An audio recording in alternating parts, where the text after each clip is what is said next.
What's that? When I had my class at the Capitol, he came out and spoke to 100 kids. It was the day that the Vikings stadium cool. was like being debated. I bet the kids had lots of fun. Yeah. The May 15th meeting of the Eden Prairie City Council will now come to order. I'll rise for the Pledge of Allegiance, please. I pledge Allegiance to the flag of the United States of America and to the republic for which it stands, one nation, under God, indivisible, with liberty and justice for all. I'd like to give the audience an invitation to use our open podium format. It's an opportunity for Eden Prairie residents to address the City Council on issues related to city business prior to the start of each of our council meetings, which are typically the first and third Tuesdays of the month. The portion for open podium is from 6:30 to 6:55, which is actually before our meeting starts. This portion of the meeting is not recorded or televised.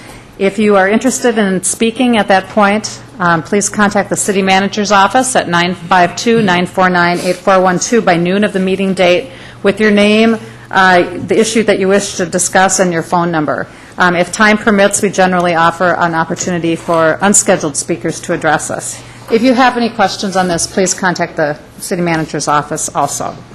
The first thing on our agenda tonight really is a proclamation or presentation from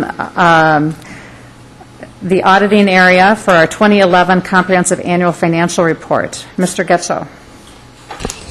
Thank you, Mayor and City Council. This is that time of the year when we are closing our books on the 2011 year and produce our comprehensive annual financial report as well and have our city books audited. So we're pleased tonight to have a presentation by Kern DeWinter Veer, our auditing firm, on an overview of our comprehensive financial report and our audit.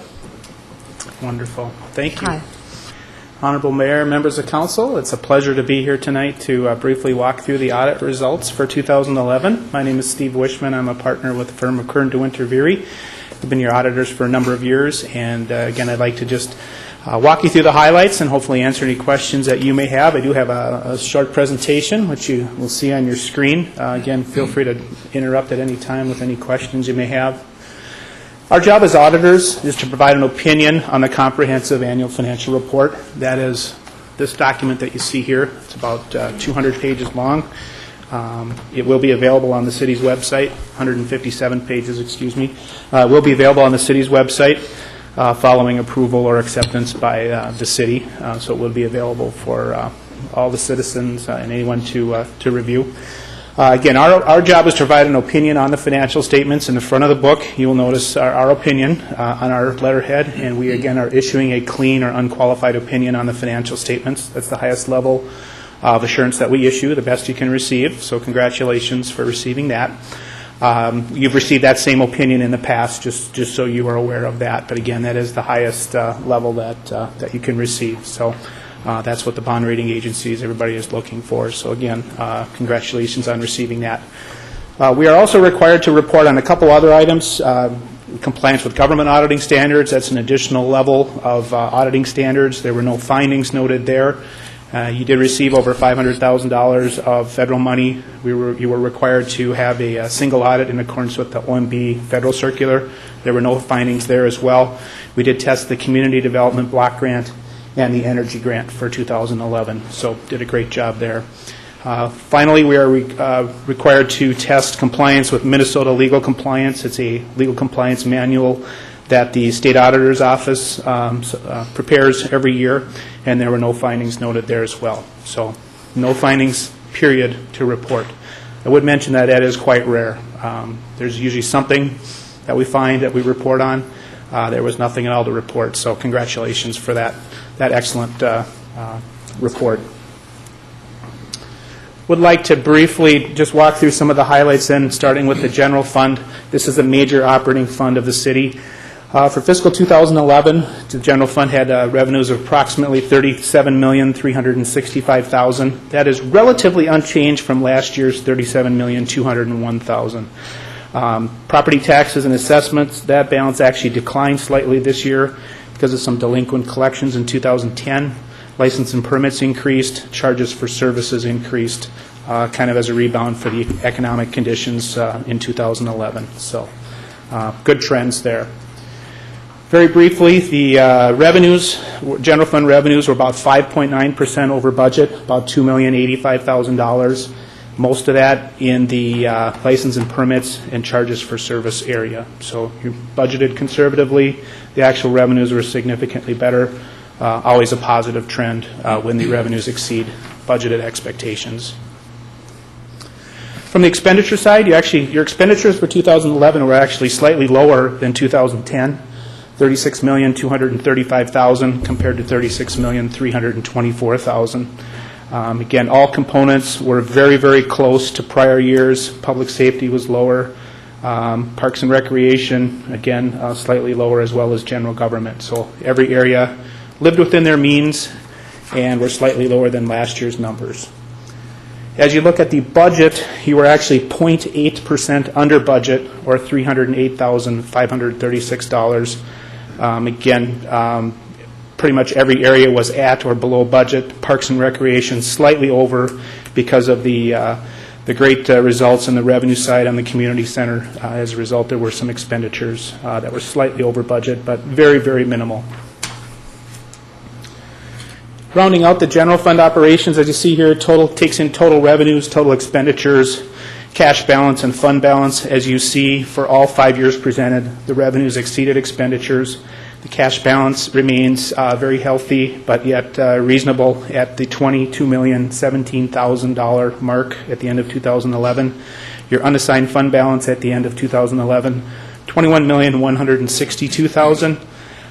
Your policy is to maintain approximately 50% of your tax revenue and a 15% stabilization as a reserve, and that is within $157,000 of the mark that you have in unassigned fund balance, so right where you want to be. Very briefly, looking at the tax capacity and tax rates, the blue bar that you see with kind of a declining number, that is your total tax capacity. Again, consistent with all the cities that we work with, there has been drops in 2010 and 2011 in the total tax capacity. Your net tax levy, the yellow bar, the small bar, very consistent over the past 4 or 5 years. As a result of the tax capacity decreasing and your levy remaining relatively consistent, you do see your tax capacity rate has increased over the last couple years. And when you look at the next slide, just kind of shows your city for 2010 and 11. We have some comparable information that we will share with you here. Your tax rate of 31.03%. The top line, the far right-hand number, is the City of Eden Prairie's city tax rate.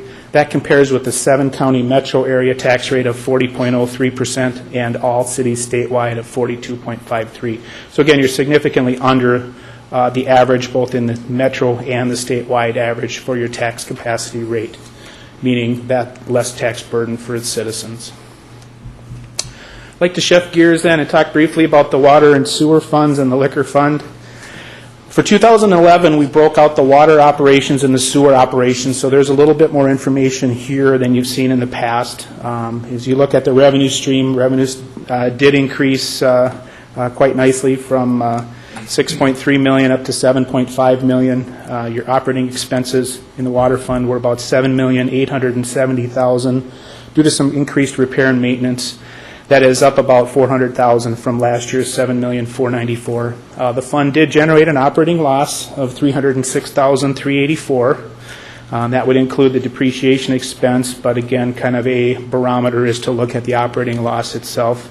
Quite a bit better than 2010's $1,101,000, but again, still an operating loss in the water fund for 2011.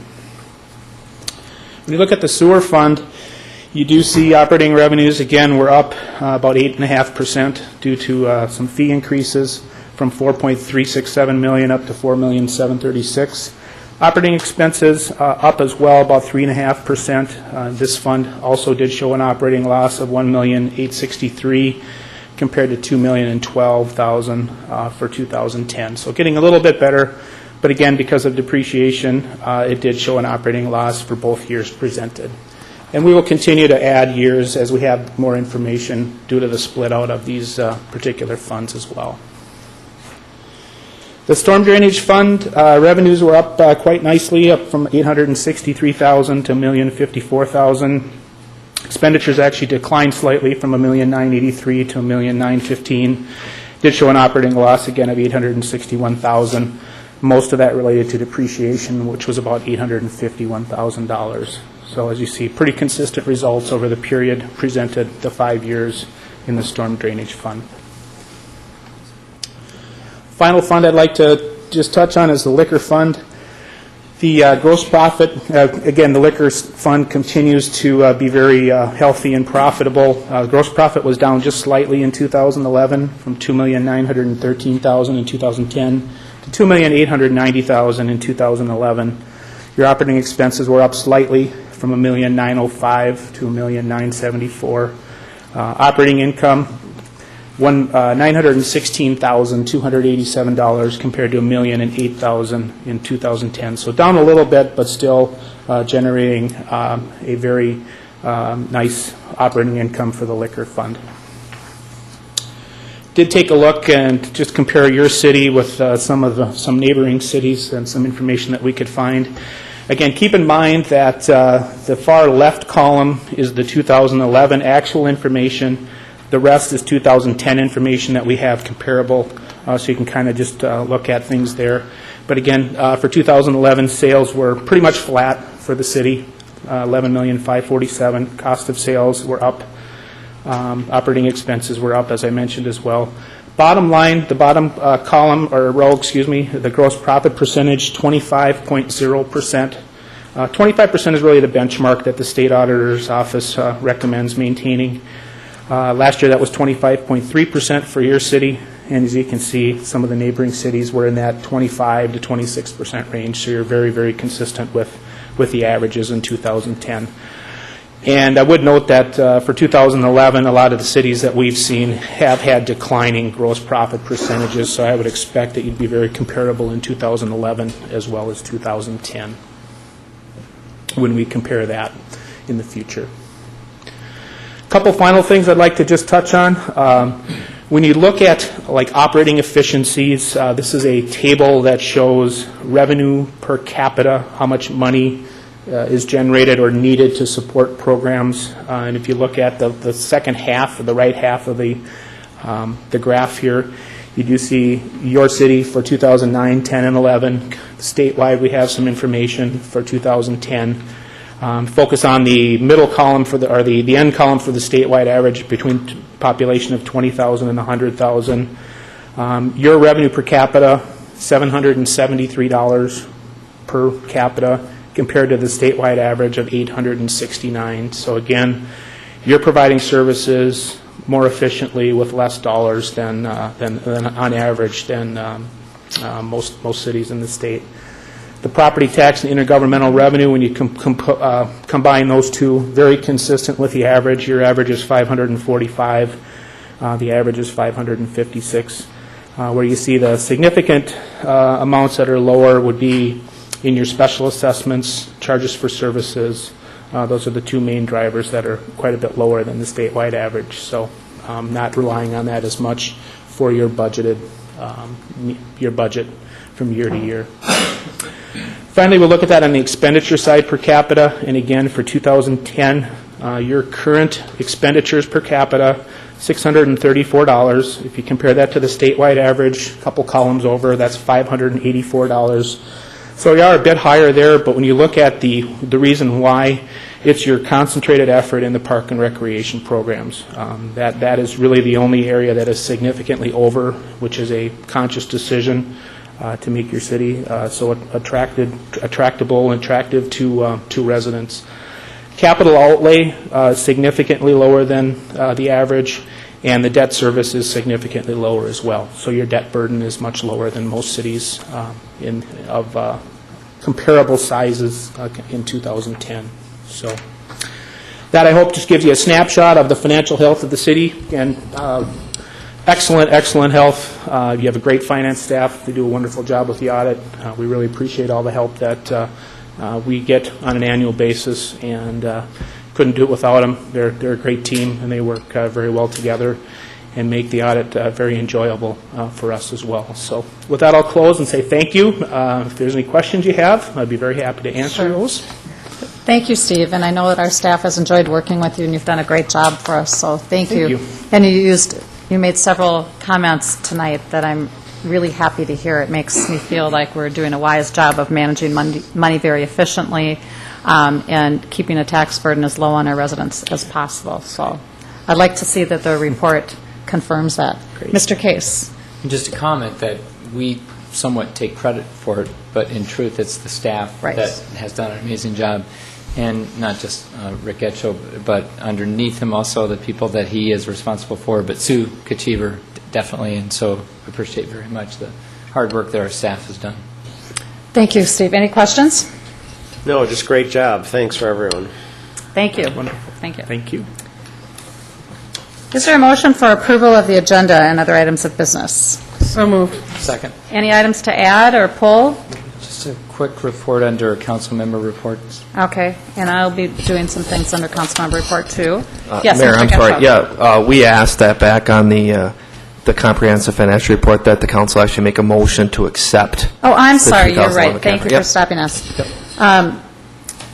Let's go back to that point. Is there a motion to approve the 2011 comprehensive annual financial report? I would move to accept the 2011 Comprehensive Annual Financial Report. Second. All in favor? Aye. Thank you.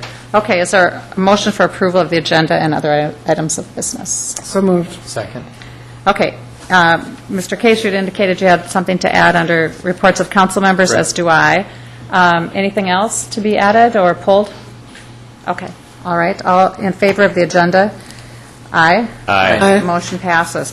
Is there a motion to approve the minutes from the council workshop held on May 1st, 2012? Move approval. Second. Any corrections to those? All in favor? Aye. Motion passes. I'd like a motion for approval of the minutes from the council meeting held that same date. So moved. Second. Any corrections to those? Hearing none, all in favor? Aye. Motion passes. Reports of advisory boards and commissions. We have a report tonight from our Flying Cloud Airport Advisory Committee.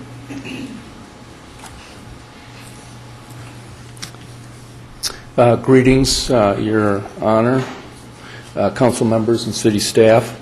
Thank you for the opportunity to speak briefly tonight about the work of the Flying Cloud Airport Advisory Commission. At our workshop earlier, we submitted our annual report, recap 2011, and gave you our 2012 work plan and goals. I'd like to provide some highlights of the 2011 activities for you and the listeners, and then ask you to accept our report and approve our goals and work plan. First, just a couple of numbers that are always of interest to the public as well as the people present here. In 2011, there were 114,560 operations at Flying Cloud Airport.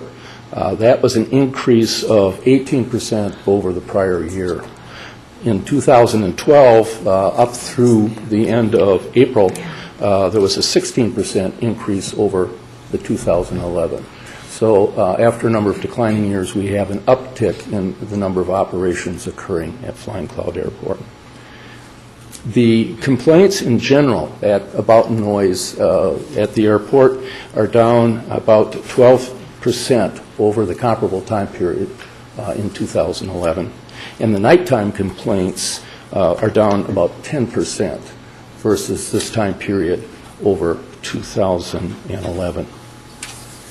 For 2012, we'd like to continue on as a commission, continuing with our focus on education and information about Flying Cloud Airport to all of the stakeholders that are out there.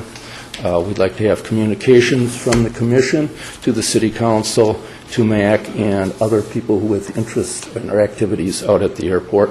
This would include itinerant aircraft to whom we have distributed more information about the noise abatement procedure at Flying Cloud Airport so that they can make use of it when on their infrequent visits to our airport. We had the Operator of the Year award that went to TCF National Bank, which is a indication of an operator who is taking extra time and attention for noise abatement procedures in the operation of their aircraft. We're monitoring the final agreement. We look at noise reports at every council or commission meeting and look at all of the noise that is reported during the previous period. We're working on reducing nighttime noise. The thought is that with the work with the itinerant flyers that we're going to be able to cut back, particularly on the amount of noise at night. We're going to work to improve the appearance of the airport. New landscaping has gone in. There are going to be further landscape efforts in the future as the airport becomes more established and as time passes. Goals for 2012 are going to include 2 new items. The first is to continue to follow the non-aeronautical developments around the airport by MAC. That is not something that the city would be involved in terms of development. And the other thing is the Airport Watch Program. There's a new Airport Watch Program that just started this year out at Flying Cloud, in which members of the public are going to be able to participate in terms of providing another set of eyes at the airport as time goes on to help bring even a little more security or safety to the area. I'd like to thank MAC for being a great partner. They've really gone beyond the norm, particularly this year, in helping us refine some of the reports that we have generated, providing noise maps and things of that nature. And I'd also like to pay particular attention to Scott Kipp and Lori Creamer.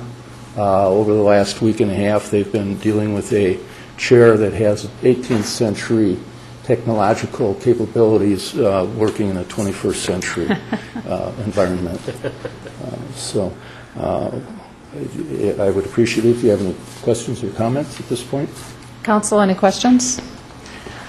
Thank you very much, Jeff. We had, as Jeff mentioned, we did have a workshop tonight that lasted over an hour that was totally on airport-related issues and progress of the commission, and we appreciate all the hard work that you've done and the direction that you're going, and thank you so much for taking time out of your life to work on that Flying Cloud Airport Commission. Thank you. Thank you very much. Thank you. Is there a motion to receive the Flying Cloud Airport Advisory Commission 2011 report and approve its 2012 goals and work plan? So moved. Second. All in favor? Aye. Motion passes. Consent calendar, is there a motion for approval? I would move approval of items A through N on the consent calendar. Is there a second? Second. Any items to pull for discussion? I have a question, since we got a goldenrod on, a larger one on item C. Are there any changes there from what we've seen before? Councilmember Nelson, Mayor and council members, there are a couple of changes. Paragraph 5, it was a dedication on the plat of outlots A and B. We've changed it to a warranty deed for those. And in the special assessment agreement, so if you go to the third to the last page on the goldenrod, paragraph 9 on the special assessment agreement was changed. There's the special assessment against the property is approximately $1,300,000, and we make the special assessment agreement a lien on the property until the assessments are levied. And so the developer asked that the paragraph be modified so that the lien was broken up to be a lien on each lot in the proportionate amount, so that as lots were sold prior to the levy, that their title company could escrow the money for that particular lot, and that lot could then be released from the lien of the agreement. So we did that. They also wanted a term of years on the special assessment agreement, to which we said no. So they propose some language that they can ask the council to, after 5 years, if we haven't built the improvements, to release the agreement, and the language says the council can do this in its sole and absolute discretion. So those were the major changes. Robert, were there anything else or Janet, in your areas that you recall? I'm just curious for other references to other properties like this. Does this accrue interest? And would that accrual of each interest be divided among the properties? No, this does not accrue interest. This is a procedure that's authorized by statute that a property owner can waive the amount of a special assessment against their property prior to the actual levy. But the statute requires that you specify the extent of the waiver in dollars, so a dollar number, and that's the most we can assess. So there's no interest accrual because we haven't levied the assessment yet. When we levy the assessment, that's the point in time in which we can say interest runs from now until the first payment, and then from then, or interest does not accrue until payments begin. That's the point in time at which the council makes that determination by resolution. Okay. Any other questions? Okay, hearing none. All in favor of the motion? Aye. The motion passes. That brings us to our first public hearing, which is Prairie Oaks Corporate Center. Mr. Getchell. Thank you, Mayor and Council. Our first and only public hearing tonight for Prairie Oaks Corporate Center.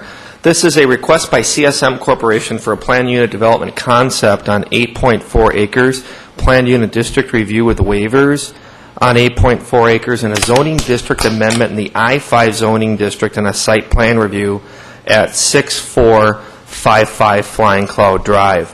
The proposal here that went to the Planning Commission was to change the interior of the building and to allow for the movement from 75% to a 90% office use, and this would involve the construction of 48 new parking spaces. Currently, the I-5 zoning district allows 50% office, so in 2000, the property was granted a waiver to go to 75% office at that time. We're looking at 90% office this evening, and that plan does meet the parking requirements based on the 90% office use. As I mentioned, the Planning Commission took action, voted 7-0 to recommend approval at their last meeting on, not their last meeting, but their meeting on April 23rd, and notice of this public hearing was published in the Eden Prairie News on May 3rd and sent to 16 property owners. I do see we have a representative of the project proponent here to maybe add a little bit, or also answer any questions that the council has, and staff can answer questions as well.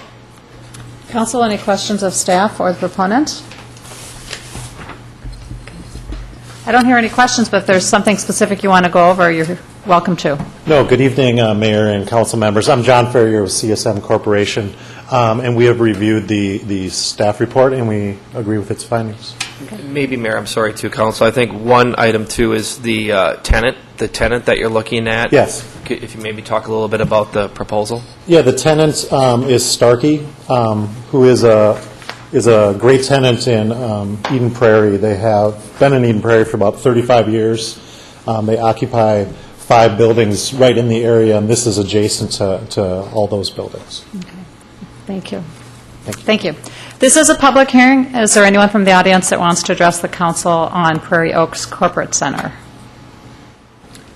Okay. Do you want to go? Seeing none, I would move to close the public hearing and adopt the resolution for planned unit development concept review on 8.4 acres, and approve the first reading of the ordinance for planned unit development district review with waivers and zoning district amendment within the I-5 zoning district on 8.4 acres, and direct staff to prepare a development agreement incorporating staff and commission recommendations and any possible council conditions. Second.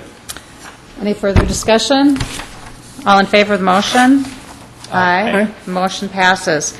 Payment of claims. Is there a motion to approve? So moved. Second. Any items to question? Okay, roll call, please. Councilmember Aho. Aye. Councilmember Case. Aye. Councilmember Nelson. Aye. Mayor Terlukens. Aye. Ordinances and resolutions. Tonight we have the first reading of an ordinance adding City Code Section 5.75 relating to illicit discharge detection and enforcement. Mr. Getchell. Thank you, Mayor and Council. We do have a first reading of an ordinance. You may remember recently we dealt with an ordinance related to a coal tar ban, and a lot of that had to do with requirements from the state and the ability for us to receive funding, in addition to it being an environmentally positive result. This is a similar case in that we are regulated through the state and the MPCA and our permitting that we do for stormwater. And in this case, we have several areas within our code that deal with illicit discharge and detection related to stormwater, but the MPCA has requested that we have a specific chapter related to that in its entirety. So I think the really important point is that as you read the proposed ordinance and it talks about a lot of best practices and issues related to stormwater pollution prevention, we have many of these things already. The MPCA just wanted us to put it all in one chapter. It's required with our Phase 2 permit that we have. And they do have a model ordinance that I'm sure many other cities across the state have used as well. So tonight we're asking for a first reading, and we're able to answer any questions you may have on the proposed ordinance. Any questions, Council? Okay. Is there a motion?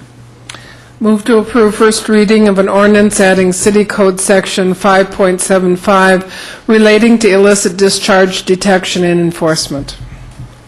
Second. Any discussion? All in favor? Aye. The motion passes. Brings us to reports. First, our reports of council members. And as you know, we requested that the Budget Advisory Commission conduct a review of mayoral and council salaries, and I just wanted to go over a little bit about that before we get too much further along. A little bit of background. State law doesn't dictate how councils get paid and for what services. Some councils are paid on a fixed monthly basis or an annual sum. Others get paid per meeting. Some people get paid a different rate per council, official council meeting, and a different rate for some of the auxiliary meetings that we all are attending. Our pay history, I can go back to when I started on the council in 1994. We had, in 1992, had a salary increase. There was not another salary increase until 12 years later. In 2004, we increased our salaries to the current level. In 2004, at the time that we did this, we raised our salaries to the median level of about 12 comparable cities, suburban cities in the Twin Cities. So we went from being on the very low end to being in the median. A couple of comments. There have been other points in time when we've kind of dallied with the idea of council salary increases, and there's never a good time. I can say that since 1994, nobody has ever said, hey, now is a great time, all the stars are aligned, now is the time we should raise council salaries. There's never a good time. We're considering this now because we haven't had a salary increase since 2004.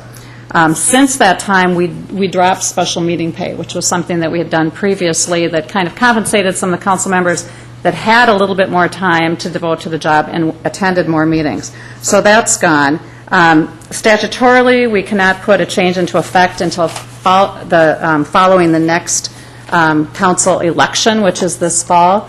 If we postponed this until next year, then we would not have a salary increase until 2015. Furthermore, it's our responsibility to make salary adjustments. It's not staff's responsibility to adjust our salaries or the voters' responsibility. It's our responsibility. And I really think that it's our responsibility to keep council salaries, like employee salaries, at a level that fairly compensates for the work that council members do. So I brought this up earlier in the year, and we agreed as a council to have the Budget Advisory Commission study this issue, and they recently completed that study, and that's the report that is in your packet. And they passed this report on to us recently, so I thought, let's just get it on the agenda and start working on this. However, at that time, I did not realize that Councilmember Wickstrom would not be here, and I really feel strongly that this is something, if we're going to take action on this, it needs to be all five of us here discussing this. So I would suggest that we postpone it till the next meeting, But if you go over what's in the report, and I'm sure you have, there's a lot of data collected from cities that are supplying their information to the League of Minnesota Cities and are comparable-sized cities to ours. And again, we find that we're way, way on the low end. But I would just like to know, is there some additional piece of information that you all feel like you would like to have prior to making a decision on this at our next council meeting? Because if there is, I'd like to have staff pulling that information for us now.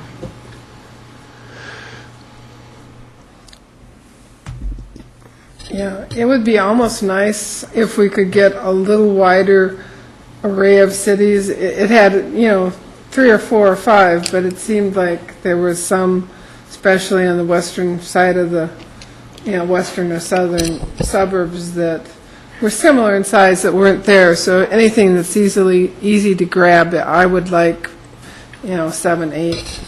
Okay, and what kind of a range do you want? Because these are the cities that are close to us in that 60,000 population range. I'm sure we can get Chan and Chaska and Minnetonka. Yeah, Mayor, Council, we did have a wider array of cities information that we provided to the commission that staff had, so we have that information readily available. However you compare it, that's up to you, but we have several more cities that we can easily provide information on. Can you throw that in the We can next do that, council packet then? definitely. We definitely. Ken, it kind of gets a little complex sometimes Yeah. when you add additional cities because you're not comparing apples and oranges. These are fairly pure comparisons. You get into some cities where they're actually providing health insurance for council members. that I they don't noticed have to like pay Plymouth for. wasn't on here, and they're very similar in size to us. Western suburbs, they're not a lot bigger or a lot smaller. I guess I'd They be... were in that list. We can do that. Well, at least the one that's here, it seems to be Burnsville, Coon Rapids, Eagan, Eden Prairie, and Maple Grove. I'd at least like to see a few more Hennepin County, because a number of these are Anoka County or Dakota County. Okay. We can do that. Can we add, go to maybe the $40,000 to $80,000 population range? Would that feel comfortable to you? Yeah, no, something that's, very small, isn't going to be equal. But it could even get to be something that's a little bit bigger than us. Okay. And I guess I would like to see a few more Hennepin County than just us and Maple Grove. Okay, we can do that. Anything else? Okay. Do we need a motion to not take action on this tonight? We don't, do we? No. Okay. All right, the other things that I wanted to go over in council members' reports is I'd like to bring up the fact that on May 24th, we are holding a business town hall meeting, and we talked about this at our last meeting, and I just wanted to reiterate that the public is invited. It will be at 7:30 a.m. at Star Bank Building in Eden Prairie. They have a community room that's beautiful that they've allowed us to use. We anticipate that will last until about 9 o'clock, and anyone is invited to come. The focus is going to be kind of on business-related issues. Arts in the Park is this Saturday at Purgatory Creek Park from 10 to 5. Mr. Lotthammer, do you want anything to add to that? Art for sale, art demonstrations, music? Yeah, Your Honor, thank you. We are looking forward to Saturday. We've been watching the weather because that's an integral part of it. But it's going to be a really nice Saturday, the way the forecast is looking. 10 to 5 at Purgatory Creek. We've got some vendors if you'd like some good coffee. We'll have some really special coffee there that day. And many artists from providing a wide array of different types of art for sale. And also, it's as I've been there in the past, and not necessarily purchased art, but it's fun to look at as well. Yeah, thank you, thank you. Third thing, the Mayor's Water Challenge. We won it for cities our size, just so you know. Good job to you. Well, thanks to staff and thanks to everybody that registered to participate in that.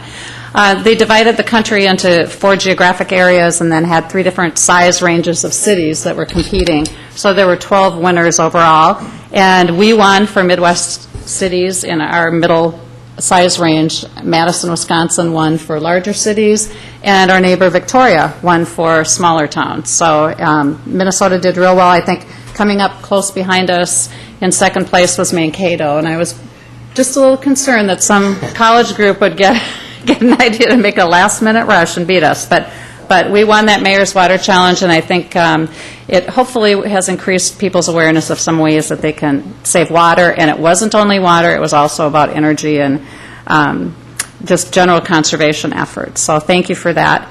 Beyond the Yellow Ribbon event, there's a kickoff for the Beyond the Yellow Ribbon event at Round Lake Park as part of Schooner Days. That is on June 2nd, that particular event. Everybody is welcome to come.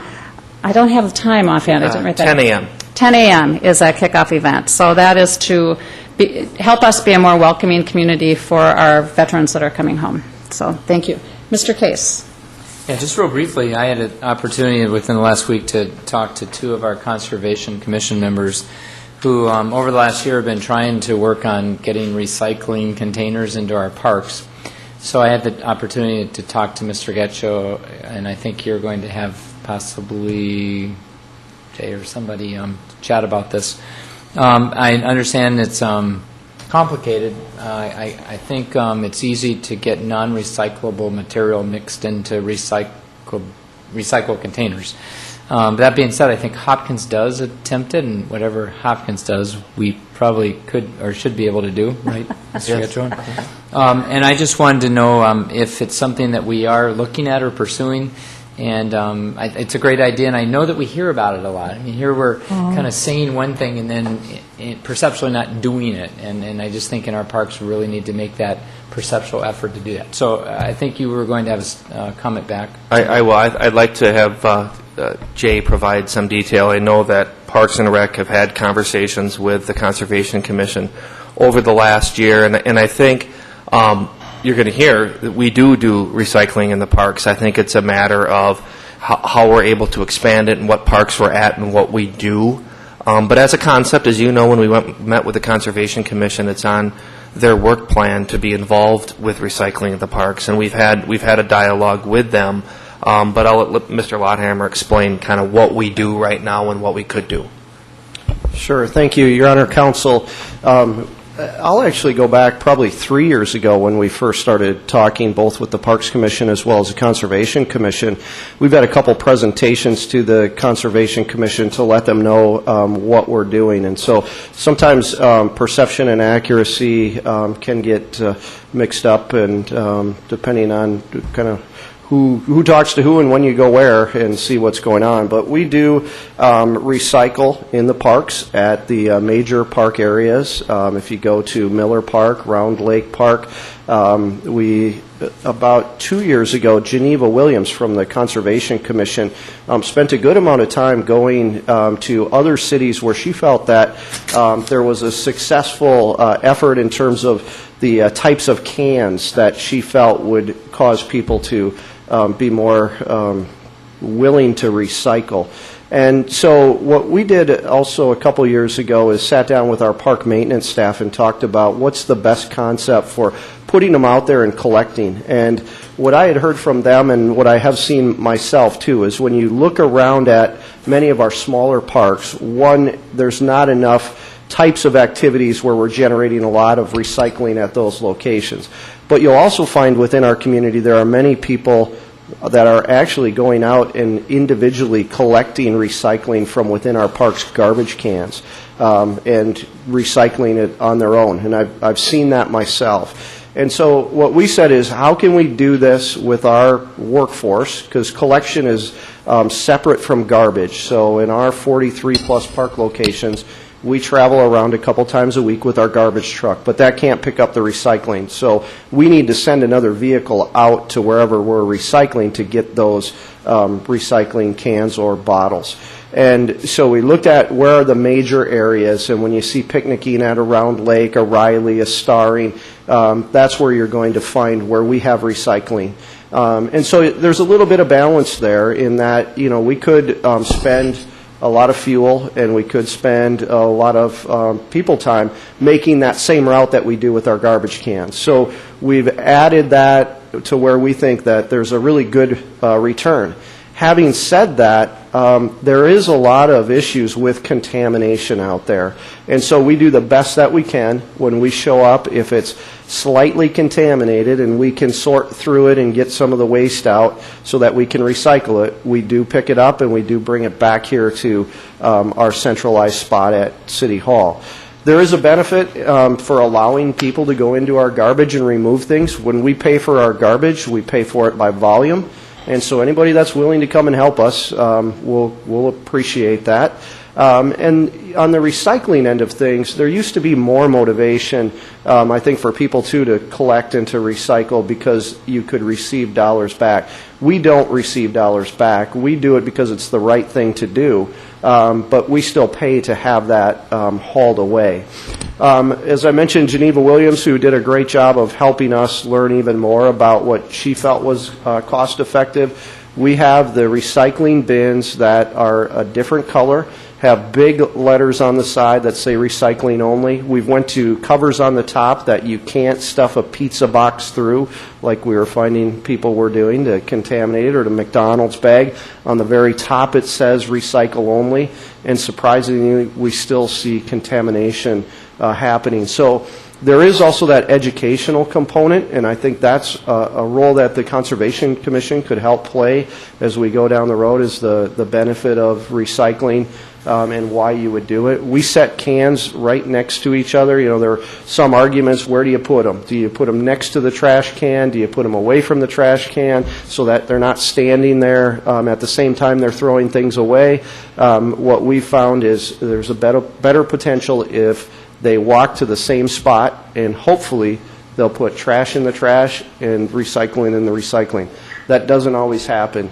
A couple months ago when I showed you our presentation about Round Lake, we're stepping up the look there when we do the remodel with different types and looks of garbage and recycling, where they're right next to each other, maybe a little more what you'd see in an office setting or here at City Hall, or maybe even at a mall. We're fairly successful at the community center, but we're struggling. I would say we're struggling out in the parks. We wish that more people would recycle only in the recycling and garbage only in the garbage, because when our second round comes around with the pickup truck and goes into that recycling, there's sometimes that it becomes trash because of how contaminated it is. If we can get it without having to do a full cleanup of the cans and bottles, then we do, and we bring it back here. Would we ever expand to other parks? I think we're open to that, but there is a cost to that, and I think we're looking at what is that benefit and what is the likelihood that you're going to show up and have a fairly significant amount. And especially knowing that we do have people stopping by on a regular basis to take it out for us. So because you don't see the can there doesn't mean that recycling isn't happening. It's just somebody on an individual basis doing it. So it's something that we've talked about a couple times with the Conservation Commission, also went with the Parks Natural Resources Commission and talked about kind of the successes we were having, the challenges we're having, and looking at might we do more, or are we striking that balance? So you're saying the technology doesn't exist when if I send my recyclable materials somewhere, that if there's some contamination in it, they can't, I think it's up in Anoka or something that they send it to, but they can't separate up there? They don't have at these I don't know what the word is, recyclable places, whatever, that they don't have the technology to separate, and that one pizza box or something that's slightly contaminated? No, in our situation, if it is that McDonald's bag, that pizza box, something that we can easily grab out of there. But I'm thinking if you did end up getting it in 24 parks, and you don't have to pick it up weekly, you pick it up every 3 weeks, but because it takes longer to fill up. But if it gets a little contaminated, then we have to hand sort it here. I mean, you can't put it somewhere and then send it off, and then their industrial complex somehow has the technology to separate. Yeah. You're saying they don't? Right. My understanding is that if it shows up and it is past whatever that contamination point is, that they will refuse the entire load. And so we do that, quick analysis when we show up. It's somebody going from park to park. one of our issues, too, is we need to do it on a fairly regular basis because, if you ever leave a Mountain Dew can sitting out in the summertime, there's plenty of bees that come to visit and things. So for us, if we can't do it on a regular basis, it actually ends up causing some other troubles that Well, that's helpful to hear back. I was up in Duluth this weekend, and down in Canal Park, they had the new solar-powered trash compressors or whatever, which I would assume require much less frequent, emptying. And I don't know what the cost payback on that is, but they were pretty impressive. I'm assuming occasionally we at least look at things like that and then rule them out because of cost. Yeah, our garbage truck does the compaction part, but we haven't done anything on site that would handle that. We've been looking at, some potential composting scenarios at certain locations of our buildings and things. I'm real curious about this because I think it's worth a call to that recycling place and finding out more about this, because I think about when you drive through Wisconsin and you stop at a rest stop, they've got about 5 different bins there. There's one for glass bottles, there's one for tin cans, there's one for paper, there's one for general garbage, did I say plastic? I think they have one for everything. I can't imagine that people aren't accidentally putting the wrong thing in the bins there, and if they're contaminating that system, why are they still doing it in Wisconsin? I mean, I think there are places that are doing it, so it seems like there should be a way. So I agree with you. I think we should kind of pursue it. And I'm wondering, too, if there are grants available for that solar compacting thing. I saw that in Chicago last week, too. They have those. I wonder if there might be grants. Okay. Thank you. All right, back to you again, Jay, for a grant that we've received. Yes, the first one on your agenda is $3,000 from the Eden Prairie Community Foundation. And most of you are aware, for many years, the foundation has been contributing to not just city, but many organizations throughout the community. And we, as a Park and Recreation Department, over the years have been very fortunate to receive grants from them. It's allowed us to do many things that probably wouldn't have been able to happen without their support. And I think this is another case you'll also see here where this really leverages other funds. And I think sometimes that's what inspires people to give to us, is that we can make their dollars go very far, whether it's through our ability to give in-kind labor, do some in-house building and things, or to match it up with some other funds that have been raised over time, too. And so what this will provide for is AV equipment at the senior center. We're finding that a lot of the presenters that come to talk about educational things with our seniors, they are now coming with the expectation that there would be a screen and a little more multimedia than we may have had at the senior center in the past. And so I think this is a really important contribution and something that the seniors will really be able to benefit from. Thank you. Is there a motion? I would move to adopt the resolution accepting the grant in the amount of $3,000 from the Eden Prairie Community Foundation to be used toward the purchase of new audiovisual equipment, projector, and screen for the Eden Prairie Senior Center. Is there a second? Second. All in favor? Aye. Aye. Motion passes. Another grant for youth sports. Yes, the Hennepin Youth Sports Grant, partially funded through the Twins Stadium tax. We've been used to seeing that as capital grants, and they've also added a new component for equipment under $10,000. And so we asked all of the youth sports organizations within Eden Prairie if they'd have an interest in looking at equipment. In a lot of cases, they would purchase this on their own. It'd be paid for by their user fees. And so we let them know, in addition to capital, we'd also be interested in helping them work through the equipment grant application process. So the group that stepped forward in this round was the Eden Prairie Fast Pitch, and we co-wrote that with them, and they were successful. $9,500 towards a John Deere Gator, which helps drag in the fields, also provides the ability to move coolers and equipment around. The one caveat is that the equipment needs to then be owned by the local organization, the city. So it's on softball's behalf that we would take possession of this and ownership of it. We've done that with other pieces of equipment that the organizations may have purchased that we become the owner of. So. Okay. Any questions? Is there a motion? Move to adopt a resolution accepting $9,500 sports equipment grant from the Hennepin Youth Sports Program to purchase a John Deere utility vehicle for the Miller Park softball complex. Second. All in favor? Aye. Motion passes. Any other business? Motion to adjourn? So moved. Second. Meeting adjourned.